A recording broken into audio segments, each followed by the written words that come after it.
ಇದು ಯಾವ ಚಟ್ನಿ ಅಂತ ಸ್ವಲ್ಪ ಹೇಳಿ ನೋಡೋಣ. ಈ ಚಟ್ನಿ ಯಾವುದು ಅಂತ ನೋಡಿ, ಚೆನ್ನಾಗಿರುತ್ತೆ. ಇದನ್ನು ತಿಂದಷ್ಟು ಸೂಪರು. ಬನ್ನಿ ಇದನ್ನು ಚಟ್ನಿ ಮಾಡೋದು ಹೇಗೆ ಅಂತ ಹೇಳೋಣ, ನೋಡೋಣ. ಹಾಯ್ ಫ್ರೆಂಡ್ಸ್, ಎಲ್ಲ ಹೇಗಿದ್ದೀರಾ? ಚೆನ್ನಾಗಿದ್ದೀರಾ? ನಾನು ಚೆನ್ನಾಗಿದ್ದೀನಿ, ನೀವು ಚೆನ್ನಾಗಿದ್ದೀರಿ. ನೋಡಿ, ನಾನು ಒಣಮೆಣಸಿನ್ಕಾಯಿ ತೊಗೊಂಡಿದ್ದೀನಿ ಇಷ್ಟು, ಮತ್ತು ಸ್ವಲ್ಪ ಹುಣಸೆಹಣ್ಣು ತೊಗೊಂಡಿದ್ದೀನಿ, ಸ್ವಲ್ಪ ಜೀರಿಗೆ, ಸ್ವಲ್ಪ ಉಪ್ಪು, ಆಯಿತಾ, ಸ್ವಲ್ಪ ಬೆಲ್ಲ ತೊಗೊಂಡಿದ್ದೀನಿ. ಬರೀ ಇಷ್ಟೇ ಆಡಿಸೋಣ ಇವತ್ತು. ಒಂದು ಸ್ವೀಟ್ ಚಟ್ನಿ, ಖಾರ, ಸ್ವೀಟು, ಉಪ್ಪು, ಸ್ವಲ್ಪ ಜೀರಿಗೆ,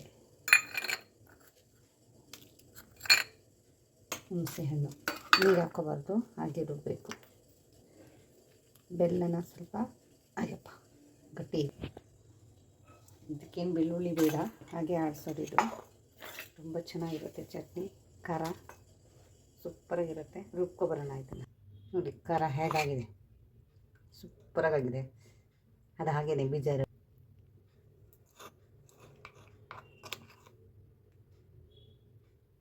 ಬೆಲ್ಲ ಹಾಕಿದ್ವಲ್ಲ, ಅದಕ್ಕೆ ಈ ಥರ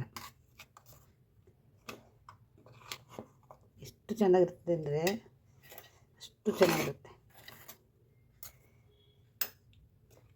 ಇದಕ್ಕೆ ಗೋಧಿ ರೊಟ್ಟಿ, ಗೋಧಿ ದೋಸೆ, ಈಗ ಅದೇ ಮಾಡೋದು. ಸಕ್ಕತ್ತಾಗಿರುತ್ತೆ, ಜೊತೆಲಿ ತಿಂದರೆ ಭರ್ಜರಿಗಿರುತ್ತೆ. ನೋಡಿ ಆಯಿತು. ಇದು ಸ್ವಲ್ಪ ಚಟ್ನಿ ಗಟ್ಟಿ ಬರುತ್ತೆ, ಏಕೆಂದರೆ ಬೆಲ್ಲ ಹಾಕಿರೋದಲ್ವಾ, ಅದಕ್ಕೆ. ಇದು ಭಾಳ ಖಾರ ಇದೆ ನೋಡಿ. ಗೋಧಿ ದೋಸೆ ಇದನ್ನು ಸ್ವಲ್ಪ ಹಚ್ಕೊಂಡ್ರೆ ಸಾಕು, ತುಂಬ ಖಾರ ಇರುತ್ತೆ. ಇಷ್ಟು ಸಾಕು, ಇಷ್ಟು ಹಚ್ಕೊಂಡು ತಿಂದಿರೆ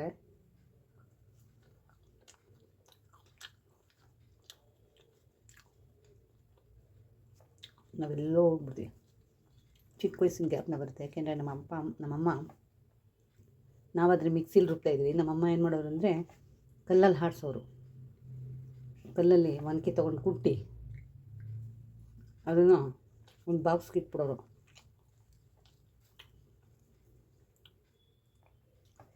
ನಾವೇನು ಮಾಡ್ತಿದ್ವಿ, ಹೋಗಿ ತಿಂತಿದ್ವಿ. ನಮಗೆ ಜೊತೆಗೆ ಮೊಸರು ಹಾಕ್ಕೊತಿದ್ವಿ. ಮೊಸರು ಜೊತೆಗೆ ತಿಂದರೆ ತುಂಬ ಚೆನ್ನಾಗಿರುತ್ತೆ.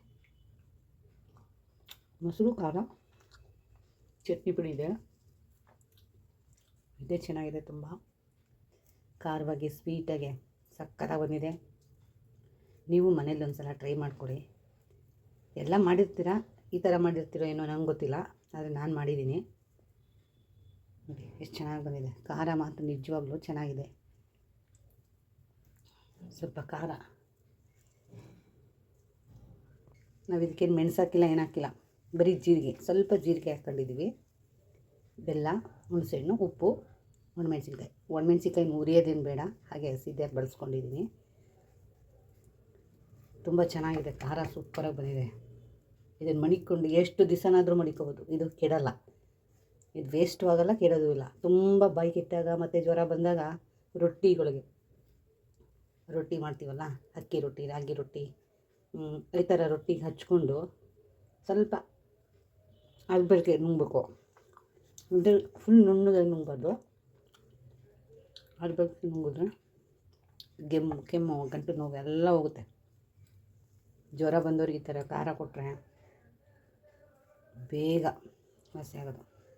ಕೊನೆ ತನಕ ವೀಡಿಯೋ ನೋಡಿ. ನಿಮ್ಗೆ ಈ ವಿಡಿಯೋ ಇಷ್ಟ ಆದರೆ ಲೈಕ್ ಮಾಡಿ, ಶೇರ್ ಮಾಡಿ, ಕಮೆಂಟ್ ಮಾಡಿ. ಇನ್ನೊಂದೇನಪ್ಪ ಅಂದರೆ ಮಕ್ಕಳುಗಳು ಕೊಡೋಕ್ಕೆ ಹೋಗಬೇಡಿ.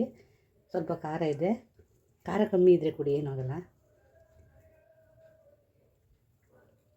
ಖಾರ ಅಂದರೆ ನಾನು ಮೆಣಸಿಕಾಯಿದು ಚಿಕ್ಕ ಮೆಣಸಿಕಾಯಿ ಹಾಕಿರೋದು, ಖಾರ ಮೆಣಸಿಕಾಯಿ, ಅದರಿಂದ ತುಂಬ ಖಾರ ಇದೆ. ಇದನ್ನ ಈ ಥರನೇ ತಿನ್ನಬೇಕು, ಜಾಸ್ತಿ ಹಚ್ಕೊಂಡೇನು ತಿನ್ನಬಾರ್ದು. ಮೊಸರು ಜೊತೆಗೆ ಸೂಪರು. ಯಾರು ವೀಡಿಯೋನ ಸ್ಕಿಪ್ ಮಾಡಿಬಿಡಿ, ಕೊನೆ ತನಕ. ಥ್ಯಾಂಕ್ ಯು, ಧನ್ಯವಾದ.